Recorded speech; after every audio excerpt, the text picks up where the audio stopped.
many changes. How often do we use energy changes in daily life? ഊർജ്ജ മാറ്റങ്ങൾ നിത്യജീവിതത്തിൽ നാം എത്രമാത്രം പ്രയോജനപ്പെടുത്തുന്നുണ്ട്? Let's try to tabulate a few domestic uses of energy. ഗാർഹിക ഊർജ്ജ ഉപയോഗങ്ങളെ നമുക്കൊന്ന് പട്ടികപ്പെടുത്തി നോക്കാം. നമുക്കിവിടെ 2 കോളങ്ങളുള്ള ഒരു ടേബിൾ തന്നിട്ടുണ്ട്. ഫസ്റ്റ് കോളത്തിലെ സിറ്റുവേഷൻസ് ആണ് തന്നിട്ടുള്ളത്, സന്ദർഭങ്ങൾ തന്നിട്ടുണ്ട്. സെക്കൻഡ് കോളത്തിലെ അവിടെ നടക്കുന്ന എനർജി കൺവേർഷൻ എഴുതാനുള്ള കോളമാണ്. ഫസ്റ്റ് എക്സാമ്പിൾ നമുക്ക് തന്നിട്ടുണ്ട്, ബൾബ് ഗ്ലോയിങ്, ബൾബ് പ്രകാശിക്കുന്നു. അപ്പോൾ ബൾബ് ഗ്ലോ ചെയ്യുമ്പോൾ അവിടെ എന്ത് എനർജി കൺവേർഷനാണ് നടക്കുന്നത്? അതെ, ഇലക്ട്രിക്കൽ എനർജി ലൈറ്റ് എനർജിയും ഹീറ്റ് എനർജി ആയിട്ട് മാറുകയാണ്. വൈദ്യുതോർജ്ജം പ്രകാശോർജ്ജം താപോർജ്ജമായിട്ട് മാറുകയാണ്. Then next, working an electric motor to pump water, വെള്ളമെടുക്കുന്നതിനായി മോട്ടോർ പ്രവർത്തിപ്പിക്കുന്നു.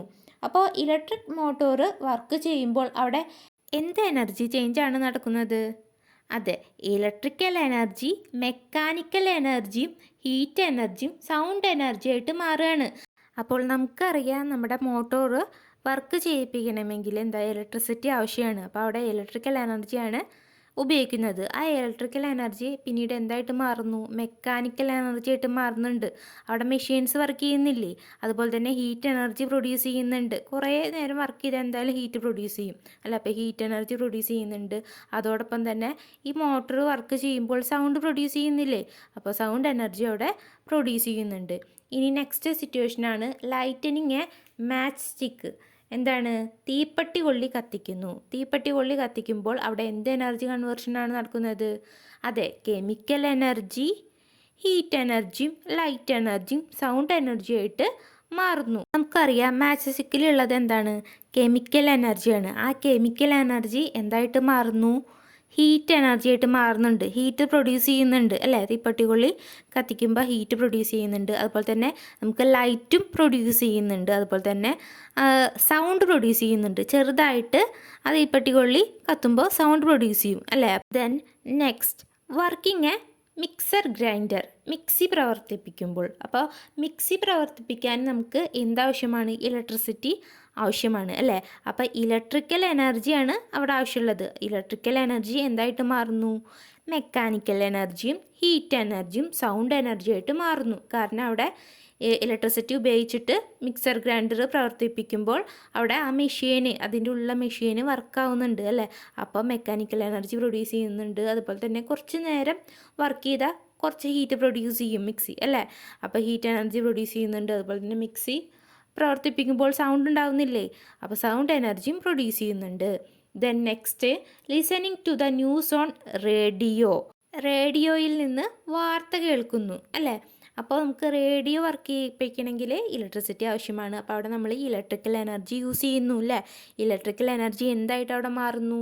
അതെ, സൗണ്ട് എനർജി ആയിട്ട് മാറുന്നു. അപ്പോൾ റേഡിയോ വർക്ക് ചെയ്യിപ്പിക്കുമ്പോൾ നമുക്ക് കിട്ടണത് എന്താണ്? സൗണ്ടാണ്. സോ ആ സിറ്റുവേഷനിൽ ഇലക്ട്രിക്കൽ എനർജി സൗണ്ട് എനർജി ആയിട്ടാണ് അവിടെ മാറുന്നത്. ഇതേപോലെ കുറേ സിറ്റുവേഷൻസ് നമ്മുടെ ഡെയിലി ലൈഫിൽ തന്നെ ഉണ്ട് ഇല്ലേ? അതുപോലെ തന്നെ ടി വി കാണുന്നത്. അപ്പോൾ ടി വി കാണണമെങ്കിൽ നമുക്ക് ഇലക്ട്രിസിറ്റി ആവശ്യമാണ്. അവിടെ ഇലക്ട്രിക്കൽ എനർജി എന്ത് എനർജി ആയിട്ടാണ് മാറുന്നത്? അതെ, ലൈറ്റ് എനർജിയും സൗണ്ട് എനർജിയും ഹീറ്റ് എനർജി ആയിട്ട് മാറും. കാരണം ടി വി കാണുമ്പോൾ നമുക്കറിയാം അതിലുള്ള വിഷ്വൽസ് നമ്മൾ കാണുന്നു അല്ലേ? അപ്പോൾ അവിടെ ലൈറ്റ് പ്രൊഡ്യൂസ് ചെയ്യുന്നുണ്ട്. അപ്പോൾ ലൈറ്റ് എനർജി ഉണ്ടാകുന്നുണ്ട്. അതുപോലെ തന്നെ അതിൻ്റെ ഉള്ളിലുള്ള സൗണ്ട് കേൾക്കുന്നുണ്ട് അല്ലേ? എന്ത് കാണുന്നുവോ അതിനെ സൗണ്ട് ഉണ്ട്. അതുപോലെ തന്നെ കുറേ നേരം ടി വി വർക്ക് ചെയ്യിപ്പിച്ചാൽ ഹീറ്റ് പ്രൊഡ്യൂസ് ചെയ്യാറുണ്ട് അല്ലേ? അപ്പോൾ ടി വി വർക്ക് ചെയ്യിപ്പിച്ചാലും ലൈറ്റ് എനർജിയും സൗണ്ട് എനർജിയും ഹീറ്റ് എനർജിയും പ്രൊഡ്യൂസ് ചെയ്യും. So add more situations to the table and expand it. കൂടുതൽ സന്ദർഭങ്ങൾ ചേർത്ത് പട്ടിക വിപുലമാക്കുമല്ലോ. അപ്പോൾ കൂടുതൽ ഏതൊക്കെ നമുക്ക് എക്സാമ്പിൾ പറയാം? ഒന്ന്, നമ്മൾ ടി വിയുടെ സിറ്റുവേഷൻ പറഞ്ഞു. അതുപോലെ തന്നെ വേറൊരു സിറ്റുവേഷനാണ് നമ്മൾ അയൺ ബോക്സ് വർക്ക് ചെയ്യിപ്പിക്കുന്നത് അല്ലേ? അയൺ ബോക്സ് വർക്ക് ചെയ്യിപ്പിക്കണമെങ്കിൽ ഇലക്ട്രിസിറ്റി ആവശ്യമാണ് അല്ലേ? അതായത് ഇലക്ട്രിക്കൽ എനർജി അവിടെ എന്ത് എനർജി ആയിട്ട് മാറുന്നത്? ഹീറ്റ് എനർജി ആയിട്ട് മാറുന്നുണ്ട്. അപ്പോൾ അവിടെ ഹീറ്റ് എനർജി പ്രൊഡ്യൂസ് ചെയ്യുന്നത് കൊണ്ടാണ് നമുക്ക് ക്ലോത്ത്സൊക്കെ നമുക്ക് അയൺ ചെയ്യാൻ പറ്റുന്നത് അല്ലേ? Then what are the forms of energy we use more often in daily life? നിത്യജീവിതത്തിൽ നാം കൂടുതൽ ഉപയോഗിക്കുന്ന ഊർജ്ജ രൂപങ്ങൾ ഏതെല്ലാമാണ്? അതെ, electrical energy, heat energy, light energy, mechanical energy, ഇതൊക്കെ നമ്മൾ നമ്മുടെ ഡെയിലി ലൈഫിൽ കൂടുതലും ഉപയോഗിക്കുന്ന എനർജി ഫോംസ് ആണ്. So to make the maximum use of energy loss in appliances should be minimised. ഊർജം പരമാവധി ഉപയോഗപ്പെടുത്താൻ വേണ്ടി നമ്മൾ ഉപകരണങ്ങളിൽ വരുന്ന ഊർജ്ജ നഷ്ടം നമ്മൾ കുറയ്ക്കേണ്ടതുണ്ട്. So you might be familiar with the various activities carried out using A generator പ്രവർത്തിപ്പിച്ച് നടത്തുന്ന വിവിധ പ്രവൃത്തികൾ നിങ്ങൾക്കറിയാമല്ലോ. Identify the forms of energy used, the forms of energy produced and the energy changes that occur in each case and record them in the flow chart Sean below. എന്താണ് പറഞ്ഞിട്ടുള്ളത്? ഓരോ പ്രവൃത്തിയിലും ഉപയോഗിക്കുന്ന ഊർജ്ജരൂപങ്ങളും ഉണ്ടാകുന്ന ഊർജ്ജരൂപങ്ങളും ഇവയിൽ നടക്കുന്ന ഊർജ്ജ മാറ്റങ്ങളും, അതായത് എനർജി ചേഞ്ചസും താഴെ കാണുന്ന ഫ്ലോ ചാർട്ടിൽ രേഖപ്പെടുത്താനാണ് നമ്മളോട് പറഞ്ഞിട്ടുള്ളത്. Try to find out those forms of energy that are not used as well. എന്താണ്? ഉപയോഗിക്കാതെ പോകുന്ന ഊർജ്ജരൂപങ്ങൾ ഏതെല്ലാമാണെന്നും നമ്മളിതിൽ എഴുതണം. അതായത് യൂസ് ചെയ്യാത്ത എനർജി ഫോംസ് എന്ന് പറഞ്ഞാൽ, നമ്മളിപ്പോൾ വിറക് കത്തിക്കുമ്പോൾ അവിടെ നമുക്ക് ആവശ്യം എന്താണ്? ഹീറ്റ് എനർജിയാണ് നമുക്ക് ആവശ്യം, അല്ലേ? അപ്പോൾ ഹീറ്റ് എനർജിയാണ് നമ്മൾ വിറക് കത്തിക്കുമ്പോൾ യൂസ് ചെയ്യുന്നത്. അവിടെ ഉണ്ടാകുന്ന ലൈറ്റ് നമ്മൾ യൂസ് ചെയ്യുന്നില്ല, അല്ലേ? അപ്പോൾ ചില സിറ്റുവേഷൻസിൽ പ്രൊഡ്യൂസ് ചെയ്യുന്ന എല്ലാ എനർജികളും നമ്മൾ ഉപയോഗിക്കുന്നില്ല. നമുക്കറിയാം, ഒരു ജനറേറ്റർ വർക്ക് ചെയ്യിപ്പിക്കണമെങ്കിൽ അതിന് ഇന്ധനം ആവശ്യമാണ്, ഒരു ഫ്യൂവൽ ആവശ്യമാണ്. ഒരു ഫ്യൂവൽ ബേൺ ചെയ്തിട്ടാണ് അവിടെ ജനറേറ്റർ വർക്ക് ചെയ്യുന്നത്. ജനറേറ്ററിലുള്ള ഫ്യൂവൽ ബേൺ ചെയ്യുമ്പോൾ എന്ത് എനർജി അവിടെ ഉണ്ടാകുന്നത്? അതെ, കെമിക്കൽ എനർജി. അപ്പോൾ ഫ്യൂവൽ ബേൺ ചെയ്തുണ്ടാകുന്ന കെമിക്കൽ എനർജി ഉപയോഗിച്ചിട്ടാണ് ആര് വർക്ക് ചെയ്യുന്നത്? ജനറേറ്റർ വർക്ക് ചെയ്യുന്നത്. അപ്പോൾ ജനറേറ്റർ വർക്ക് ചെയ്യുമ്പോൾ അതിൻ്റെ ഉള്ളിലുള്ള മെഷീൻസാണ് വർക്ക് ചെയ്യുന്നത്. അപ്പോൾ അവിടെ എന്ത് എനർജി പ്രൊഡ്യൂസ് ചെയ്യുന്നുണ്ട്? മെക്കാനിക്കൽ എനർജി അവിടെ ഉണ്ടാകുന്നുണ്ട്, അല്ലേ? മെഷീൻസ് വർക്ക് ചെയ്യുന്നുണ്ട്, അപ്പോൾ മെക്കാനിക്കൽ എനർജി പ്രൊഡ്യൂസ് ചെയ്യുന്നുണ്ട്. അതുമാത്രമല്ല, ഹീറ്റ് എനർജിയും ഇലക്ട്രിക്കൽ എനർജിയും സൗണ്ട് എനർജിയും പ്രൊഡ്യൂസ് ചെയ്യുന്നു. അപ്പോൾ ജനറേറ്റർ വർക്ക് ചെയ്യുമ്പോൾ ഹീറ്റ് പ്രൊഡ്യൂസ് ചെയ്യുന്നുണ്ട്, ഹീറ്റ് എനർജി പ്രൊഡ്യൂസ് ചെയ്യുന്നുണ്ട്, ഇലക്ട്രിക്കൽ എനർജി പ്രൊഡ്യൂസ് ചെയ്യുന്നുണ്ട്, സൗണ്ട് എനർജിയും പ്രൊഡ്യൂസ് ചെയ്യുന്നുണ്ട്. അതിൽ ഹീറ്റും സൗണ്ടും നമുക്ക് ആവശ്യമില്ല, അല്ലേ? നമ്മൾ ജനറേറ്റർ വർക്ക് ചെയ്തുണ്ടാകുന്ന എനർജിയിൽ ഹീറ്റ് എനർജി നമുക്ക് ആവശ്യമില്ല, അതുപോലെ തന്നെ സൗണ്ട് എനർജി നമുക്ക് ആവശ്യമില്ല. നമുക്ക് ആവശ്യമുള്ളത് ഏതാ? ഇലക്ട്രിക്കൽ എനർജി മാത്രമാണ്, അല്ലേ? അവിടെ നമ്മൾ നോട്ട് യൂസ്ഡ് എന്നാണ് അവിടെ ടെക്സ്റ്റ് ബുക്കിൽ കൊടുത്തിട്ടുള്ളത് ഇലക്ട്രിക്കൽ എനർജിയുടെ അവിടെ. അത് തെറ്റാണ്.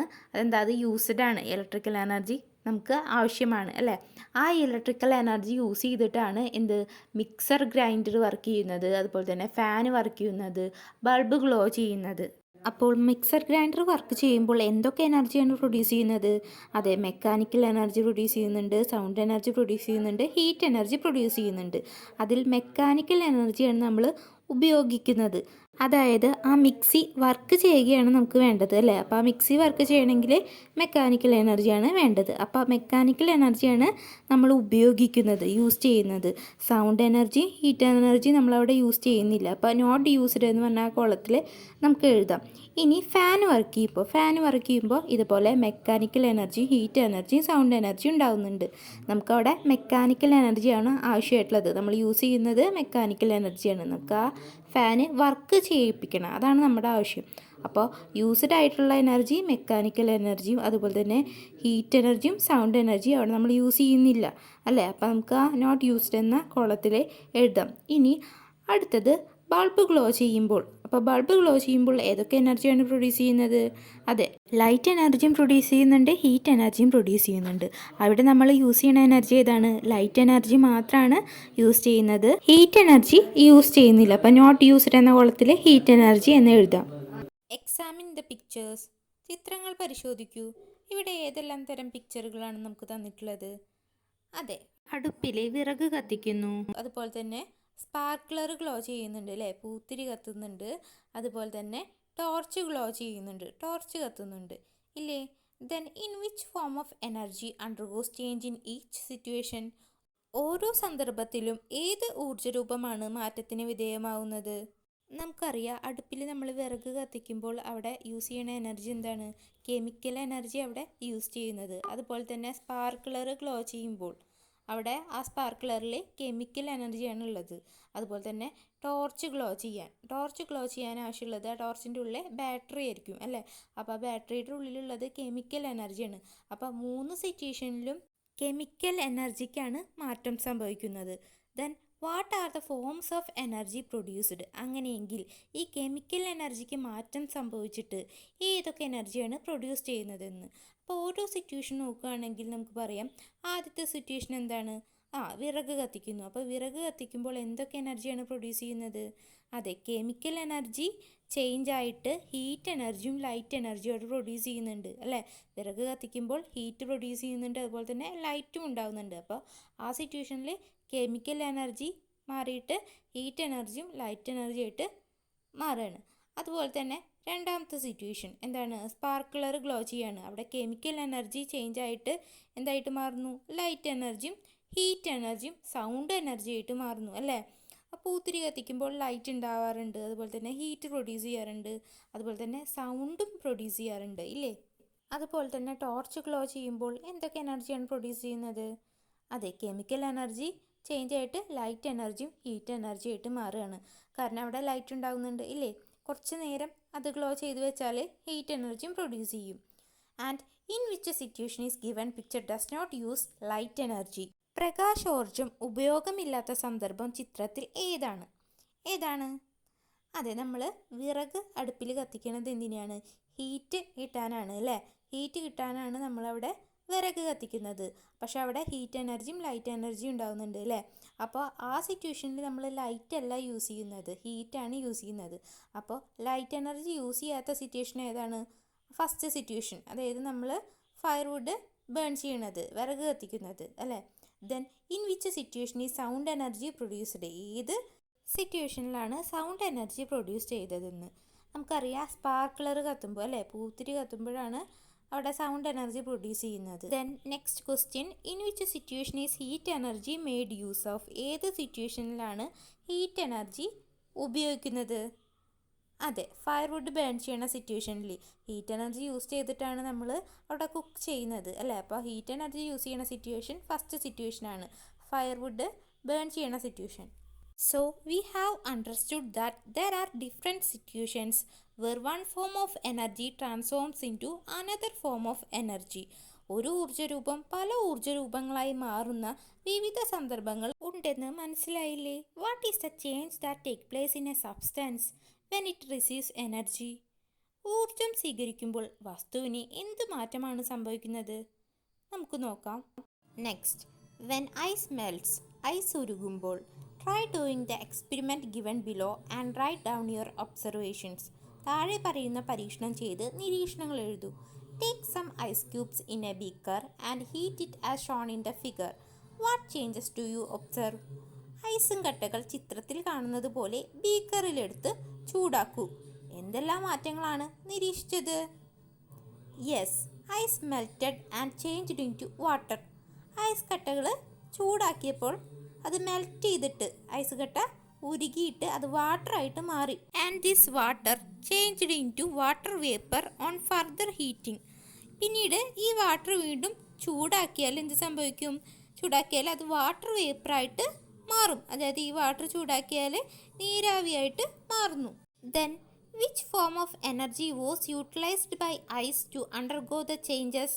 മാറ്റങ്ങൾക്ക് വിധേയമാവാൻ ഐസ് ഏത് ഊർജ്ജരൂപമാണ് സ്വീകരിച്ചത്? Yes, heat energy. Heat energy use ചെയ്തിട്ടാണ് അവിടെ ഐസ് മെൽറ്റ് ചെയ്തത് അല്ലേ? Then now heat the water obtained when ice melted. Note down the changes. ഐസ് ഉരുകി ലഭിച്ച ജലം വീണ്ടും ചൂടാക്കൂ. മാറ്റങ്ങൾ കുറിച്ചു വയ്ക്കൂ. അതെ, ഐസ് മെൽറ്റ് ചെയ്തിട്ടുള്ള വാട്ടർ വീണ്ടും ഹീറ്റ് ആക്കുമ്പോൾ എന്ത് സംഭവിക്കും? നമ്മൾ നേരത്തെ പറഞ്ഞു, വാട്ടർ വേപ്പറായിട്ട് മാറും, നീരാവിയായിട്ട് മാറുന്നു. Then can the steam be converted back into water? നീരാവിയെ വീണ്ടും ജലമാക്കി മാറ്റാൻ പറ്റുമോ? What change should be brought about in this experiment to make this possible? ഇതിനായി ഈ പരീക്ഷണത്തിൽ എന്തു മാറ്റമാണ് വരുത്തേണ്ടത്? Examine the figure and discuss the materials to be used to conduct this experiment. ചിത്രം പരിശോധിച്ച് ഏതെല്ലാം സാമഗ്രികൾ ഈ പരീക്ഷണത്തിന് ഉപയോഗിക്കാമെന്ന് ചർച്ച ചെയ്യൂ. അപ്പോൾ നമുക്ക് ആ വാട്ടർ വേപ്പർ തിരിച്ച് വാട്ടറാക്കി മാറ്റണം അല്ലേ? അപ്പോൾ അതിനു വേണ്ടി നമുക്ക് ചില മാറ്റങ്ങൾ വരുത്തേണ്ടതുണ്ട് എന്ന് നമ്മൾ പറഞ്ഞു. ഈ ചിത്രം ശ്രദ്ധിക്കൂ. എന്തെല്ലാം മാറ്റങ്ങളാണ് അവിടെ നടത്തിയിട്ടുള്ളത്? അതെ, ആ ബീക്കറിന്റെ മുകളിൽ ഒരു പ്ലേറ്റ് വെച്ച് അടച്ചിട്ടുണ്ട്. അപ്പോൾ വാട്ടർ ഹീറ്റാക്കിയാൽ വാട്ടർ വേപ്പറായി മാറിയെന്ന് നമ്മൾ പറഞ്ഞു ഇല്ലേ? ഇനി ഈ വാട്ടർ വേപ്പർ തിരിച്ച് വാട്ടർ ആവണമെങ്കിൽ നമ്മൾ അതിൻ്റെ മുകളിൽ ഒരു പ്ലേറ്റ് വെച്ചാൽ മതി അല്ലേ? അപ്പോൾ ഇത് ഹീറ്റാക്കുമ്പോൾ ഈ വാട്ടർ വേപ്പർ നീരാവി വന്ന് ആ പ്ലേറ്റിൻ്റെ അടിയിൽ വന്ന് ഒട്ടിപ്പിടിച്ചിരിക്കും അല്ലേ? പിന്നീട് അത് കൂളാവുമ്പോൾ, തണുക്കുമ്പോൾ നേരെ അത് തിരിച്ച് ആ നീരാവി വാട്ടറായിട്ട് ആ പാത്രത്തിലേക്ക് തന്നെ വീഴും. ഇങ്ങനെ നമുക്ക് വാട്ടർ വേപ്പർ വാട്ടറായിട്ട് മാറ്റാം. So the steam is again converted into water through this experiment. ഈ പരീക്ഷണത്തിലൂടെ നീരാവിയെ വീണ്ടും നമ്മൾ ജലമാക്കി മാറ്റിയില്ലേ? Now can the water be converted into ice again? അങ്ങനെയെങ്കിൽ വാട്ടറിനെ വീണ്ടും ഐസാക്കി മാറ്റാൻ പറ്റുമോ? മാറ്റാൻ പറ്റും അല്ലേ? അത് കൂൾ ചെയ്താൽ മതി അല്ലേ? വാട്ടർ കൂൾ ചെയ്താൽ ഐസായിട്ട് മാറും. നമ്മളിപ്പോൾ ചെയ്ത ഈ എക്സ്പെരിമെൻറ്റിൽ എന്തൊക്കെ മാറ്റങ്ങളാണ് ഐസ് ക്യൂബിന് സംഭവിച്ചത്? Yes, ice absorbs heat energy and changes into water. അതെ, ഐസ് ഹീറ്റ് എനർജി അബ്സോർബ് ചെയ്തിട്ട് വാട്ടറായി മാറുന്നു, ലിക്വിഡ് സ്റ്റേറ്റിലുള്ള വാട്ടറായി മാറുന്നു. ആ വാട്ടറിനെ പിന്നീട് എന്താണ് സംഭവിക്കുന്നത്? Water further absorb heat energy and gets converted into steam. ഈ വാട്ടർ വീണ്ടും ഹീറ്റ് എനർജി അബ്സോർബ് ചെയ്തിട്ട് സ്റ്റീമായിട്ട് മാറുന്നു, നീരാവിയായിട്ട് മാറുന്നു. അതിനുശേഷം സ്റ്റീമിന് എന്ത് സംഭവിക്കുന്നു? നീരാവിക്ക് എന്ത് സംഭവിക്കുന്നു? When steam loses heat energy, it again changes into water. ഈ സ്റ്റീം, അതായത് ഈ നീരാവി ഹീറ്റ് എനർജി ലോസ് ചെയ്യുമ്പോൾ, ഹീറ്റ് എനർജി റിലീസ് ആക്കുമ്പോൾ, അതായത് തണുക്കുമ്പോൾ വീണ്ടും വാട്ടറായിട്ട് മാറുന്നു. And when heat energy is further lost, the water in turn gets changed into ice. ഇങ്ങനെ ഈ വാട്ടറിൽ നിന്ന് വീണ്ടും ഹീറ്റ് എനർജി പോകുമ്പോൾ ആ വാട്ടർ വീണ്ടും ഐസായിട്ട് മാറുന്നു. അതായത് ആ വാട്ടർ വീണ്ടും നന്നായി കൂളാവുമ്പോൾ ഐസായിട്ട് മാറുന്നു. ദ ചേഞ്ച് ഓഫ് സ്റ്റേറ്റ്, അവസ്ഥാ മാറ്റം. Substances undergo change of state when they absorb or release adequate heat energy. എന്താണ്? വസ്തുക്കൾ മതിയായ അളവിൽ താപോർജ്ജം സ്വീകരിക്കുമ്പോഴും പുറത്തുവിടുമ്പോഴും അവസ്ഥാ മാറ്റത്തിന് വിധേയമാകുന്നു. അതായത് ഒരു സബ്സ്റ്റാൻസ് ഹീറ്റ് എനർജി അബ്സോർബ് ചെയ്യുക അല്ലെങ്കിൽ ഹീറ്റ് എനർജി റിലീസാക്കുമ്പോൾ അതിരിക്കണ ആ സ്റ്റേറ്റ്, അതായത് സ്റ്റേറ്റ് 3 തരത്തിലുണ്ട്: solid state, liquid state, gas state. അതിരിക്കണതിൻ്റെ ആ സ്റ്റേറ്റ് മാറുകയാണ് ചെയ്യുന്നത് അല്ലേ? സോളിഡ് സ്റ്റേറ്റിലിരിക്കുന്ന വസ്തു ചിലപ്പോൾ പെട്ടെന്ന് ലിക്വിഡ് സ്റ്റേറ്റിൽ അയക്കാം, അല്ലെങ്കിൽ ലിക്വിഡ് സ്റ്റേറ്റിലിരിക്കുന്ന വസ്തു ഗ്യാസ് സ്റ്റേറ്റിൽ അയക്കാം അല്ലേ? On absorbing heat energy they change from solid state to liquid state and then to the gaseous state. Heat energy absorb ചെയ്യുകയാണെങ്കിൽ സോളിഡ് സ്റ്റേറ്റിൽ നിന്ന് ലിക്വിഡ് സ്റ്റേറ്റിലോട്ട് ആവും, അത് വീണ്ടും ലിക്വിഡ് സ്റ്റേറ്റിൽ നിന്ന് ഗ്യാഷ്യസ് സ്റ്റേറ്റിലേക്കും ആവും. And the substances get converted from the gaseous state to the liquid state and then to solid state by releasing heat energy. Heat energy release ആക്കുമ്പോഴാണ് എന്ത് സംഭവിക്കുന്നത്? ഗ്യാഷ്യസ് സ്റ്റേറ്റിൽ നിന്ന് ലിക്വിഡ് സ്റ്റേറ്റിലാവുന്നതും പിന്നീട് ഈ ലിക്വിഡ് സ്റ്റേറ്റിൽ നിന്ന് സോളിഡ് സ്റ്റേറ്റിലോട്ട് ആവുന്നതും. Note out in the flow chart given below how heat affects the change of state of water. ജലത്തിൻ്റെ അവസ്ഥാ മാറ്റങ്ങൾക്കായി താപം പ്രയോജനപ്പെടുത്തിയത് എങ്ങനെയാണെന്ന് നമുക്ക് ഈ ഫ്ലോ ചാർട്ടിൽ നിന്ന് കണ്ടെത്താം. നമുക്കറിയാം, ഐസ് ക്യൂബ് ഹീറ്റ് അബ്സോർബ് ചെയ്തിട്ട് വാട്ടറായിട്ട് മാറുന്നു. ആ വാട്ടർ പിന്നീട് വീണ്ടും ഹീറ്റ് അബ്സോർബ് ചെയ്യാണ്. ഹീറ്റ് അബ്സോർബ് ചെയ്തിട്ട് സ്റ്റീമായിട്ട്, നീരാവിയായിട്ട് മാറുന്നു. പിന്നീട് ആ സ്റ്റീം ഹീറ്റ് റിലീസാക്കുക ചെയ്യുന്നത്. ഇപ്പോൾ ഹീറ്റ് റിലീസാക്കിയിട്ട് അത് വാട്ടറായിട്ട് മാറുന്നു. പിന്നീട് ആ വാട്ടർ വീണ്ടും ഹീറ്റ് റിലീസാക്കുമ്പോൾ തിരിച്ച് ഐസ് ക്യൂബായിട്ട് തന്നെ മാറുന്നു. So we have seen that ice, water and steam are 3 states of water. Ice, ജലം, നീരാവി എന്നിവ ജലത്തിൻ്റെ 3 അവസ്ഥകളാണ്. Is energy absorbed or released when steam is changed into water and then into ice. നീരാവിയെ ജലമാക്കിയും പിന്നീട് ice കട്ടയാക്കിയും മാറ്റുമ്പോൾ ഊർജം പുറത്തു വിടുകയാണോ ഊർജം സ്വീകരിക്കുകയാണോ ചെയ്യുന്നത്? യെസ്, എനർജി റിലീസാക്കുകയാണ് ചെയ്യുന്നത് അല്ലേ? ആ ഫ്ലോ ചാർട്ടിൽ കൊടുത്തിട്ടുണ്ട്. സ്റ്റീം വാട്ടറായിട്ട് മാറുമ്പോൾ എനർജി റിലീസാക്കുകയാണ് ചെയ്യുന്നത്. പിന്നീട് ആ വാട്ടർ വീണ്ടും തിരിച്ച് ഐസ് ക്യൂബായിട്ട് മാറുമ്പോഴും അവിടെ ഹീറ്റ് എനർജി റിലീസാക്കുകയാണ് ചെയ്യുന്നത്, പുറത്തു വിടുകയാണ് ചെയ്യുന്നത്. Which among the 3 states has maximum amount of energy? ഏറ്റവും കൂടുതൽ ഊർജ്ജമുള്ള അവസ്ഥ ഇവയിലേതാണ്? യെസ്, സ്റ്റീമായിട്ട് ഇരിക്കുമ്പോൾ, നീരാവിയായിട്ട് ഇരിക്കുമ്പോഴാണ് കൂടുതൽ എനർജി. കാരണം നീരാവി, സ്റ്റീം എന്ന് പറയുന്നത് ഗ്യാഷ്യസ് സ്റ്റേറ്റിലാണ്. ഗ്യാഷ്യസ് സ്റ്റേറ്റിലാവുമ്പോൾ മോളിക്യൂൾസിന് മൂവ് ചെയ്യാനുള്ള ഫ്രീഡം കൂടുതലാണ് അല്ലേ? അതുകൊണ്ട് തന്നെ ഗ്യാഷ്യസ് സ്റ്റേറ്റിലായിട്ടിരിക്കുമ്പോൾ, സ്റ്റീം അവസ്ഥയിൽ ഇരിക്കുമ്പോഴാണ് കൂടുതൽ energy. And which state has minimum amount of energy? ഏറ്റവും കുറഞ്ഞ ഊർജം ഏതവസ്ഥയിലാണെന്ന്. അതായത് സോളിഡ് സ്റ്റേറ്റിലിരിക്കുമ്പോഴായിരിക്കും മിനിമം എമൗണ്ട് ഓഫ് എനർജി. അതായത് ഐസ് എന്താ സോളിഡ് സ്റ്റേറ്റിലാണ് ഇരിക്കുന്നത് അല്ലേ? അപ്പോൾ ഐസിൻ്റെ ഐസിൻ്റെ സ്റ്റേറ്റിൽ ഇരിക്കുമ്പോൾ അവിടെ എനർജി കുറവായിരിക്കും. കാരണം അതിലുള്ള മോളിക്യൂൾസിനെ സഞ്ചരിക്കാൻ, മൂവ് ചെയ്യാനേ വളരെ സ്പേസ് കുറവാണ്, ഫ്രീഡം കുറവാണ്. അതുകൊണ്ട് തന്നെ മിനിമം എമൗണ്ട് ഓഫ് എനർജി ഐസായിട്ട് ഇരിക്കുമ്പോഴാണ്. അപ്പോൾ ഇതുവരെ എടുത്ത ഭാഗങ്ങൾ എല്ലാവർക്കും ക്ലിയർ ആയെന്ന് വിചാരിക്കുന്നു. So thank you.